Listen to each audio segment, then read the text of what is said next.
आज इस वीडियो में हम धरती के सबसे 5 पावरफुल टेलीस्कोप के बारे में बात करेंगे। वीडियो स्टार्ट करने से पहले अगर आप हमारे चैनल पर नए हैं तो प्लीज़ हमारे चैनल को सब्सक्राइब और साथ ही साथ अपने दोस्तों के साथ शेयर भी करिए। Number 1, cake observatory. Cake observatory दो टेलीस्कोप केक 1 और केक 2 का कॉम्बिनेशन है जो मुआना किया के पहाड़ पर 4145 मीटर की ऊंचाई पर लोकेटेड है। माना किया यूएस स्टेट हवाई में मौजूद है। इन दोनों टेलीस्कोप के प्राइमरी मिरर का अपर्चर 10 मीटर है। ये दोनों टेलीस्कोप मुआना किया की ऑब्जर्वेटरी के ही पार्ट हैं। आज मुआना किया ऑब्जर्वेटरी में 10 से भी ज़्यादा टेलीस्कोप काम कर रहे हैं। केक 1 टेलीस्कोप का कंस्ट्रक्शन 1985 में स्टार्ट हुआ, जिसको WM केक फाउंडेशन फंडिंग कर रहा था और उसका कंस्ट्रक्शन 1993 में कंप्लीट हुआ। केक 2 टेलीस्कोप का कंस्ट्रक्शन 1991 में स्टार्ट हुआ, जो 1996 में बनकर कंप्लीट हुआ। इन दोनों टेलीस्कोप को बनाने में एक्टिव ऑप्टिक टेक्नोलॉजी का यूज़ किया गया है और इन टेलीस्कोप में एक सिंगल लार्ज मिरर का यूज़ ना करके बल्कि छोटे छोटे मिरर सेगमेंट का यूज़ किया गया है। टोटल 36 स्मॉल मिरर सेगमेंट का यूज़ हुआ है। हर एक सेगमेंट का साइज 1.8 मीटर का और वेट लगभग आधे टन का है। इन सभी सेगमेंट को स्टेबल रखने के लिए एक्टिव ऑप्टिक्स टेक्नोलॉजी का यूज़ हुआ है। हर सेगमेंट अपने पोजीशन पे बना रहे इसके लिए कंप्यूटर कंट्रोल एक्चुएटर का भी यूज़ किया गया है। केक 1 टेलीस्कोप ने अपनी फर्स्ट लाइट 24 नवंबर 1993 में और केक 2 टेलीस्कोप ने अपनी फर्स्ट लाइट 23 अक्टूबर 1996 में ली। जिन लोगों को नहीं पता फर्स्ट लाइट क्या होती है तो मैं बता दूं, फर्स्ट लाइट किसी भी टेलीस्कोप के द्वारा खींची गई उसकी पहली इमेज को कहा जाता है। इन दोनों टेलीस्कोप को California association of research in astronomy द्वारा मैनेज किया जाता है, जो यूनिवर्सिटी ऑफ कैलिफोर्निया का ही पार्ट है। केक 1 और केक 2 को बनाने में $140 मिलियन का खर्च आया। 1996 में नासा ने भी इस टेलीस्कोप के साथ पार्टनरशिप कर ली। नंबर 2, रतन 600। रतन 600 यानी radio astronomical telescope of the academy of science Russia के काउकाकस माउंटेन पर लोकेटेड एक रेडियो टेलीस्कोप है जिसका डायमीटर 600 मीटर का है। रतन 600 समुद्र से 970 मीटर की ऊंचाई पर स्थित है। ये दुनिया का पहला multi element reflector radio telescope है। यह टेलीस्कोप एक फिक्स फ्रीक्वेंसी सिग्नल की जगह wide range of frequency 610 megahertz से 30 गीगाहर्ट्ज के सिग्नल को रिसीव कर सकता है। इस टेलीस्कोप का कंस्ट्रक्शन 1968 में स्टार्ट हुआ, जो पूरे 9 साल के बाद 1977 में कंप्लीट हुआ। रतन 600 टेलीस्कोप सिग्नल को रिसीव करने के लिए बाकी टेलीस्कोप की तरह सर्कुलर डिस्क का यूज ना करके एक रेक्टेंगुलर रिफ्लेक्टर पैनल का यूज करता है, जो उस टेलीस्कोप के प्राइमरी मिरर का काम करता है। ये रेक्टेंगुलर रिफ्लेक्टर रतन के सेकेंडरी मिरर के चारों ओर सर्कुलर की फॉर्म में रखे गए हैं। हर एक रिफ्लेक्टर का साइज 11 मीटर का है, जो अर्थ की रोटेशन के साथ अपने एंगल की पोजीशन को चेंज करता रहता है। रतन 600 टेलीस्कोप ने अपनी फर्स्ट लाइट 12 जुलाई 1974 को ली थी। ये टेलीस्कोप 3 डिफरेंट मोड में ऑपरेट करता है। पहला 2 मिरर सिस्टम, दूसरा 3 मिरर सिस्टम, तीसरा एंटायर रिंग सिस्टम। आज इस टेलीस्कोप को रशियन स्पेशल एस्ट्रोफिजिकल ऑब्जर्वेटरी के द्वारा मैनेज किया जा रहा है। Number 3, Arecibo telescope. Arecibo telescope Rico Caribbean island में स्थित एक रेडियो टेलीस्कोप है, जिसको सी लेवल से 1198 मीटर की ऊंचाई पर बनाया गया है। इसका डायमीटर 307 मीटर का, जिसके कारण यह दुनिया का सबसे बड़ा रेडियो टेलीस्कोप था 2016 तक। यह टेलीस्कोप दुनिया का एकमात्र टेलीस्कोप है जो अर्थ की एनोस्फीयर को स्टडी करता है।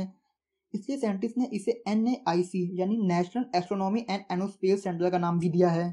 इस टेलीस्कोप का कंस्ट्रक्शन 1960 में स्टार्ट हुआ, जो उसके 3 साल बाद 1963 में जाके पूरा हुआ। इस टेलीस्कोप की कलेक्टिंग डिस्क का डायमीटर 307 मीटर का है, जिसको एक सिंक होल के ऊपर बनाया गया है। जिनको नहीं पता, सिंक होल नीचे द्वारा बनाए गए गड्ढे होते हैं जो जमीन के धंसने से बनते हैं। कलेक्टिंग डिस्क की सरफेस को 38,000 से भी ज्यादा एल्यूमिनियम पैनल से बनाया गया है। हर एक पैनल का साइज 1 मीटर का है। एरोसीवो टेलीस्कोप का रिसीवर इसके कलेक्टर डिस्क के 150 मीटर ऊपर इंस्टॉल किया गया है। इस रिसीवर को स्टेबल रखने के लिए 3 ऑक्सिलरी केबल इसको सपोर्ट प्रोवाइड करती हैं। एरोसीवो टेलीस्कोप अर्थ के पूरे स्काई को 40 डिग्री के एंगल से ऑब्जर्व करता है।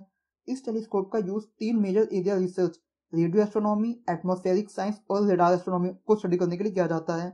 अभी हाल ही में आए एक तूफान की वजह से इसकी 3 मेन ऑक्सिलरी केबल में से एक टूट गई है, के कारण इसके मेन डिस्क में काफी डैमेज आया है। आज इस टेलीस्कोप को यूनिवर्सिटी ऑफ सेंट्रल फ्लोरिडा और यूएस नेशनल साइंस फाउंडेशन मिलकर इसको ऑपरेट करती हैं।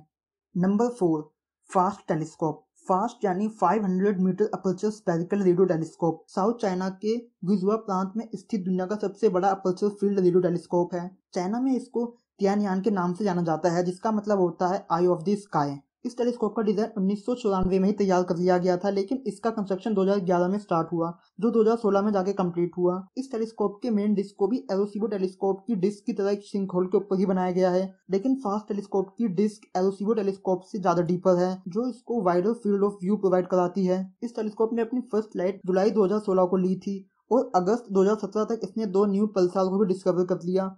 2017 से 2019 तक इसने 102 नए पल्सार को भी डिस्कवर किया, जो यूएस और यूरोप के द्वारा कंबाइंड डिस्कवर हुए पल्सार से भी ज्यादा हैं। इस टेलीस्कोप को बनाने में 170 मिलियन यूएस डॉलर से भी ज्यादा का खर्च आया। इस टेलीस्कोप को Chinese national astronomy observatory operate करती है, जो चाइनीज अकेडमी ऑफ साइंस का ही पार्ट है। चाइना ने इस टेलीस्कोप को इंटरनेशनल रिसर्चर के लिए भी अलाउ कर दिया है, जो इस टेलीस्कोप का यूज एस्ट्रोनॉमी के रिसर्च के लिए कर सकते हैं। आज 10 से भी ज्यादा दूसरे देश के साइंटिस्ट इस टेलीस्कोप का यूज कर रहे हैं। Number 5, event horizon telescope. Event horizon telescope किसी एक कंट्री में स्थित कोई रेडियो टेलीस्कोप नहीं, बल्कि रेडियो टेलीस्कोप के ग्लोबल नेटवर्क का एक एरे है। Event horizon telescope international collaboration से 2009 में लॉन्च किया गया था। इसका प्राइमरी एम दुनिया के सारे रेडियो टेलीस्कोप को एक टाइम पे सिंक्रोनाइज करके मिल्की वे गैलेक्सी के सेंटर में स्थित सैजिटेरियस ए ब्लैक होल और मैसनर 87 गैलेक्सी के सेंटर के ब्लैक होल की इमेज को कैप्चर करना था। आज इवेंट हॉराइजन टेलीस्कोप में 13 रेडियो टेलीस्कोप का कोलैबोरेशन है, जिसमें submillimetre telescope, James Clerk Maxwell telescope, large millimetre telescope, South Pole telescope और Atacama large millimetre array telescope शामिल हैं। हाल ही में 2 नए और टेलीस्कोप, ग्रीनलैंड टेलीस्कोप और किड पीक टेलीस्कोप ने भी इवेंट हॉराइजन टेलीस्कोप को ज्वाइन किया है। आज 20 से ज्यादा कंट्रीज, 60 से ज्यादा रिसर्च इंस्टीट्यूट और 300 से ज्यादा मेंबर इवेंट हॉराइजन टेलीस्कोप में काम कर रहे हैं। 10 अप्रैल 2019 को इवेंट हॉराइजन टेलीस्कोप ने मैसनर 87 गैलेक्सी में स्थित सुपरमैसिव ब्लैक होल की डायरेक्ट इमेज को कैप्चर करके इस दशक की सबसे बड़ी डिस्कवरी करी थी। लेकिन ये मिल्की वे गैलेक्सी के सेंटर में स्थित सैजिटेरियस ए ब्लैक होल की इमेज को कैप्चर नहीं कर पाया। अभी रिसेंटली अप्रैल 2020 में इवेंट हॉराइजन टेलीस्कोप ने एक ब्लेजर की हाई रेजोल्यूशन इमेज को कैप्चर किया है। जिन लोगों को नहीं पता ब्लेजर क्या होता है, तो मैं बता दूं, जब कोई मैटर ब्लैक होल के अंदर गिरता है तो ब्लैक होल की स्ट्रॉन्ग ग्रेविटेशनल एनर्जी उसको लाइट एनर्जी में कन्वर्ट कर देती है, जिससे गैलेक्सी के सेंटर में काफी ब्राइटनेस दिखाई देती है। साइंटिस्ट इसे एजीएन यानी एक्टिव ग्लांटिक न्यूक्लियस कहते हैं। ये एजीएन जेट की फॉर्म में ह्यूज अमाउंट में रेडिएशन को इमिट करते हैं। जब इस जेट का ओरिएंटेशन इसके ऑब्जर्वर की तरफ होता है तो उसे ब्लेजार कहते हैं, और जब इस जेट का ओरिएंटेशन किस डायरेक्शन में होता है तो उसे क्वासार कहते हैं। वीडियो खत्म करने से पहले अगर आपको हमारी वीडियो और हमारा कंटेंट अच्छा लगा हो तो प्लीज हमारे चैनल को सब्सक्राइब करिए और साथ ही साथ ये वीडियो अपने दोस्तों के साथ शेयर करिए।